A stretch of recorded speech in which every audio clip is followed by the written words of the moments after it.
C'en est fini de votre dictature! Ah, le fameux John Tropper, leader de la résistance. Enfin, nous nous rencontrons. Je vais vous tuer ici et maintenant, Richard Tatter! Oh, appelez-moi Dick, et vous n'allez rien faire. Vous croyez que je suis pas capable de tirer? Dites-moi, John, savez-vous ce qu'est une dystopie? Non, vous avez interdit les écoles, je sais à peine compter. Oh, alors permettez-moi de vous montrer une petite vidéo. Vous avez 2 minutes. Ouais.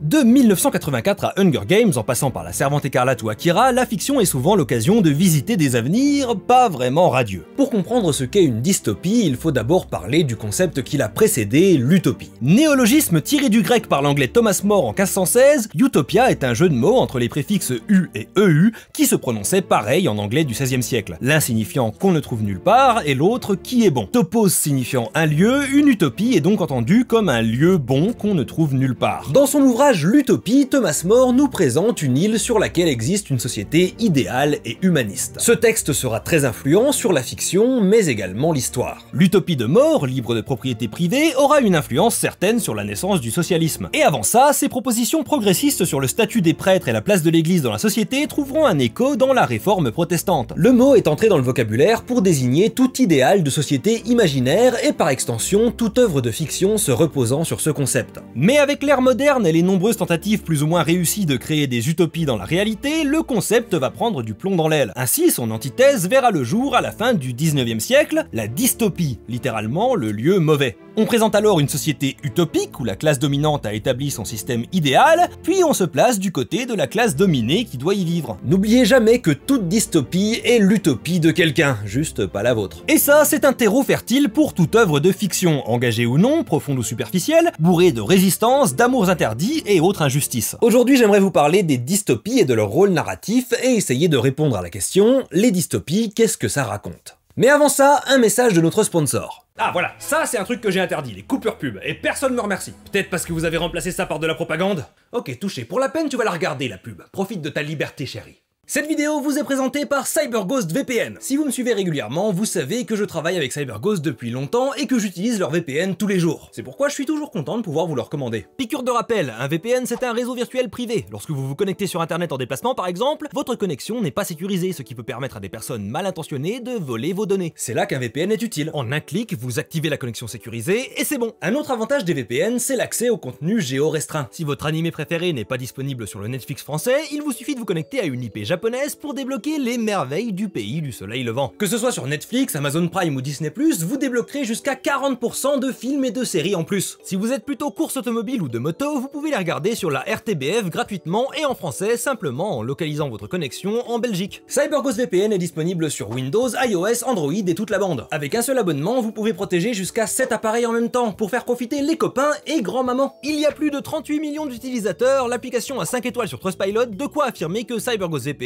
sont les meilleurs dans le domaine. Faites-leur confiance en cliquant sur mon lien en description ou dans le commentaire épinglé et profitez de 83% de réduction et 4 mois gratuits, soit 2,03 € par mois. Le meilleur dans tout ça, c'est que si ça ne vous convient pas, vous avez 45 jours pour vous faire rembourser, en profitant d'un support en français disponible 24 heures sur 24, 7 jours sur 7. Pas la peine d'hésiter, cliquez sur le lien en description ou dans le commentaire épinglé. Alors, heureux?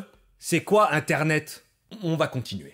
Une dystopie, ça ne sort pas de nulle part. Comment on passe de notre monde à un régime totalitaire? Qu'est-ce qui pousse cette transition? C'est une question essentielle dans le world building d'une œuvre dystopique. Dans Akira, c'est une mystérieuse explosion qui détruit Tokyo et déclenche la 3e guerre mondiale, après laquelle émerge la mégalopole corrompue et ultra-violente de New Tokyo. Le monde d'Hunger Games est né des conséquences de la montée des eaux qui permet au régime de Panem d'installer son pouvoir autoritaire au nom de la survie face à la crise climatique et les conflits qui l'ont suivi. Et dans 1984, il s'est passé quelque chose, sans doute une guerre, peut-être pas, mais justement on n'en sait rien parce que le régime Aung Sok fait tout pour contrôler la vérité et l'histoire. Mais qu'on le connaisse ou pas, il y a un événement de bascule qui fait naître la dystopie, c'est le comment. Et une fois qu'on a le comment, on va s'intéresser au qui ou au quoi. Et ce sera majoritairement un qui, parce qu'on aime bien avoir quelqu'un à blâmer et surtout à combattre. 1984 à Big Brother, La Servante écarlate à Le Gouverneur, Terminator à Skynet, généralement la personne ou l'être qui dirige et impose son utopie, ou bien un de ses représentants, et qui va servir d'antagoniste. Alors oui, dans une histoire dystopique, par définition, le système est toujours antagoniste et le protagoniste est toujours en opposition au système. Si on écrit du point de vue du système et de ses partisans, aussi mauvais soit-il, on écrit techniquement une utopie. Ce ne sont pas la morale ou les valeurs qui définissent une dystopie, c'est la lutte contre un système, ou au moins la survie face à ce système. Mais dans tous les cas, le régime est une force antagoniste.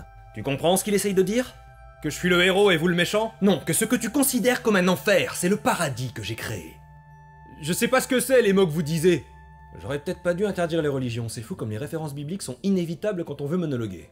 Ainsi, toute idéologie peut être derrière un régime dystopique tant qu'elle est appliquée de façon totalitaire. C'est bien plus souvent les méthodes, la forme plus que le fond, qui définit une dystopie. Si le parti de l'amour et des câlins règne à grands coups de bottes de cuir dans les fesses, ça reste une dystopie. Le plus commun, c'est évidemment les dystopies fascistes et autoritaires, souvent opposées dans la culture populaire occidentale à une résistance libérale. Mais par exemple, dans Demolition Man, on a une dystopie progressiste et pacifiste qui a besoin de faire revenir des valeurs conservatrices réganiennes pour rétablir l'ordre qu'elle est incapable de maintenir. En gros, si l'auteur n'aime pas un courant politique, quel qu'il soit, il peut en faire une dystopie. Mais malgré les implications politiques inhérentes au fait d'imaginer une autre organisation de la société, on a quand même des œuvres qui arrivent à dépolitiser le concept de dystopie pour en faire une simple toile de fond à des triangles amoureux adolescents.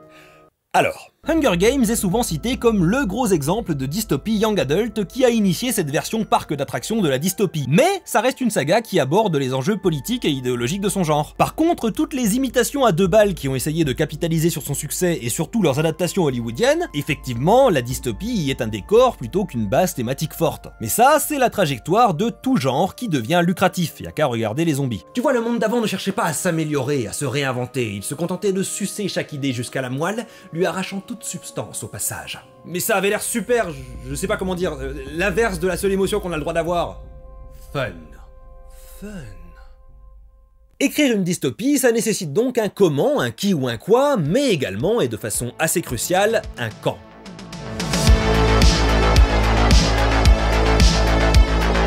En effet, les dystopies ont une portée d'anticipation. On y imagine un avenir, souvent assez proche, en essayant d'anticiper ce que la société pourrait devenir en suivant une certaine trajectoire. Ce n'est pas pour rien qu'on trouve une grande superposition entre la dystopie et le post-apo. Ce sont 2 visions pessimistes de l'avenir assez omniprésentes dans l'imaginaire populaire. Dans V pour Vendetta, le comics, pas le film, attention, c'est pas une question de ferment puriste, c'est juste qu'il y a une différence dans l'origine de la dystopie entre les 2 versions. Mais si vous avez vu que le film, lisez le comics, il est absolument génial. Dans V pour Vendetta, donc, le monde entier a été détruit par une guerre nucléaire, à l'exception de la Grande-Bretagne, où le chaos suivant la destruction a permis au parti fasciste Northfire de prendre le pouvoir et d'établir son régime totalitaire et ultra-conservateur. Tandis que dans La Servante écarlate, une catastrophe environnementale et les radiations d'un événement nucléaire non précisé ont augmenté la stérilité humaine, permettant aux extrémistes religieux de Gilead de gagner en popularité, jusqu'à leur assassinat du président et du Congrès menant à leur prise de pouvoir. On retrouve une idée similaire, mais poussée à l'extrême dans Les Fils de l'Homme, où l'humanité entière est rendue stérile, menant au chaos et à l'instauration d'un régime fasciste sur la Grande-Bretagne. Il est ainsi courant de voir une catastrophe militaire, naturelle, économique, divine, mener à un futur dystopique et à l'instauration d'un régime totalitaire.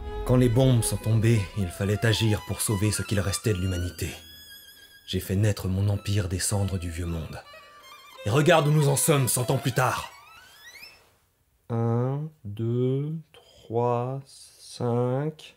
Et cette trajectoire de catastrophe à régime totalitaire, elle ne vient pas de nulle part, elle est inspirée de la réalité historique du XXe siècle. La Première Guerre mondiale qui a donné naissance au régime soviétique et ouvert la porte au fascisme en Italie. La crise économique de 1929 qui a servi de tremplin à l'extrême droite en Allemagne. C'est un phénomène historique qui a énormément marqué les esprits. En temps de crise, tout un pays peut basculer du jour au lendemain. Et c'est très souvent les idéologies autoritaires promettant un retour à l'ordre qui en profitent. On peut alors réaliser que la fiction dystopique ne parle pas tant que ça du futur, car elle s'inspire très fortement du passé en appliquant ses leçons au présent.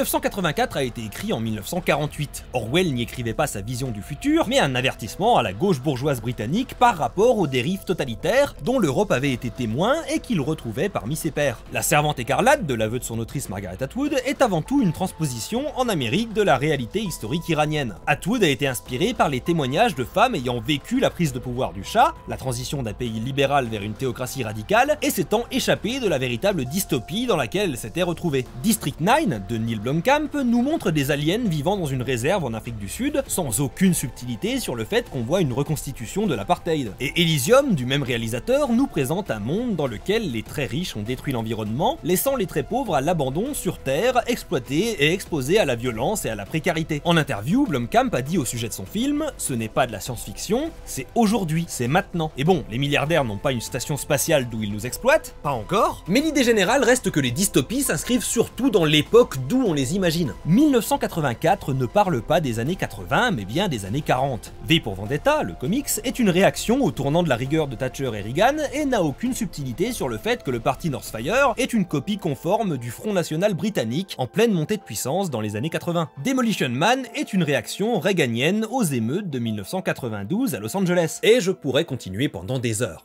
99...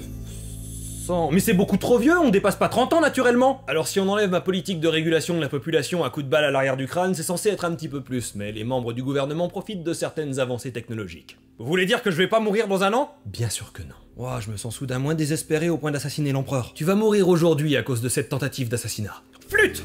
Je sais pas si j'ai bien fait d'interdire la vulgarité, ça manque d'impact quand même. Vous l'aurez compris, la dystopie est avant tout une réflexion sur maintenant. Elle sert souvent d'avertissement face à un danger perçu comme immédiat ou proche. Ce n'est pas tant une façon d'imaginer la société comme elle pourrait évoluer comme a tendance à le faire l'utopie. C'est une critique de forces politiques, sociales, économiques, actives au moment de l'écriture du récit. Même dans les triangles amoureux voyais les plus dépolitisés, les auteurs ne peuvent pas s'empêcher de vivre dans un contexte avec une vision du monde et des peurs qui se cristallisent dans leur dystopie. Ainsi, ce sont des œuvres qui nous en disent bien plus sur notre perception du monde que peuvent le faire des histoires dans d'autres genres. Par le simple fait de créer un régime antagoniste, d'imaginer leur société, les valeurs qu'elles défendent et celles qu'elles interdisent, on offre une vision du présent par le contraste. Certains auteurs en ont parfaitement conscience et se servent de la dystopie comme d'un tract politique et idéologique. Alan Moore dans V pour Vendetta défend très ouvertement l'anarchisme et cache à peine sa critique de la droite néolibérale. Le dictateur s'appelle Adam Suzanne avec un prénom féminin en guise de nom de famille. Un parallèle transparent à Ronald Reagan. D'autres sont plus à la merci de leur inconscience, qui se cristallise souvent par une adhésion tacite au statu quo. Encore une fois, Demolition Man est idéologiquement très néolibéral, mais son scénariste principal, Daniel Waters, dit avoir torché son premier jet en 2 semaines sans avoir voulu faire passer le moindre message. D'où un résultat en plein dans l'air du temps et très vite daté. Et entre les deux, il y a la volonté d'avant tout raconter une histoire divertissante en utilisant le sous-texte politique pour enrichir son univers et ses personnages. Et à ce sujet, je trouve que Hunger Games est plutôt pas mal. On peut suivre l'histoire en surface et en tirer du plaisir, mais si on creuse un peu, il y a une réflexion politique et sociale intéressante qui sous-tend le récit.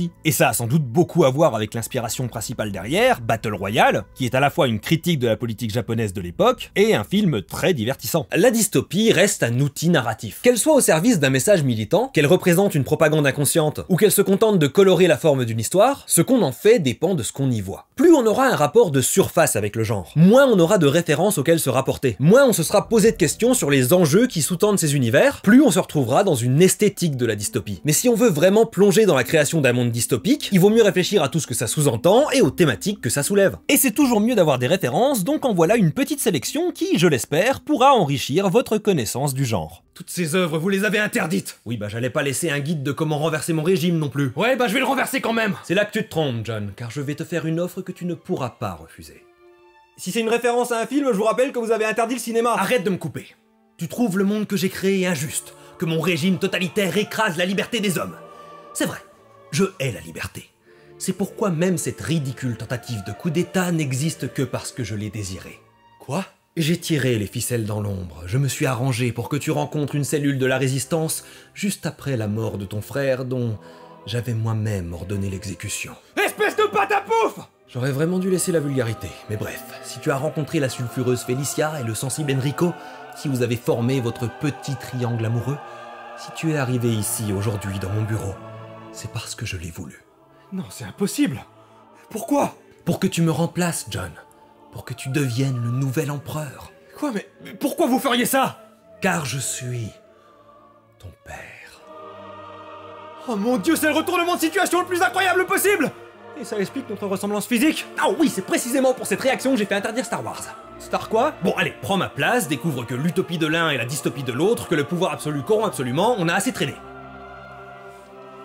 Je refuse. Alors tu n'as pas les références pour t'en rendre compte, mais c'est très cliché ce que t'es en train de faire. Je vais créer un nouveau système dans lequel le peuple décidera qui les dirige. Et tout sera parfait. Parce qu'on choisira forcément les personnes les plus qualifiées pour diriger, et pas les personnes les plus qualifiées pour remporter les élections. Bon courage avec ça. Merci d'avoir regardé cette vidéo jusqu'ici. Un gigantesque merci à CyberGhost VPN. N'oubliez pas de cliquer sur le lien en description ou dans le commentaire épinglé pour obtenir la réduction exceptionnelle de 83% et les 4 mois gratuits. Merci également aux personnes qui soutiennent la chaîne. Je ne pourrais pas établir mon régime totalitaire sans votre soutien. Si ça vous a plu, je vous invite à regarder cette vidéo sur la révolution en fiction. Nous on se retrouve dans 2 semaines, merci encore, Tropper, out. Un titanesque merci à Morgan of Glencoe, Pouillou, Arnaud, Billy Radi, M. Laetitia, Femto, Mayouen R, le maître du Doliprane, Fly Lupus, Eli Rockmer, Samy Langignon, et Ayane, Manuel, Egolius, P. le Gaulois, Kevin Delamure et Emma Naïm. Des bisous.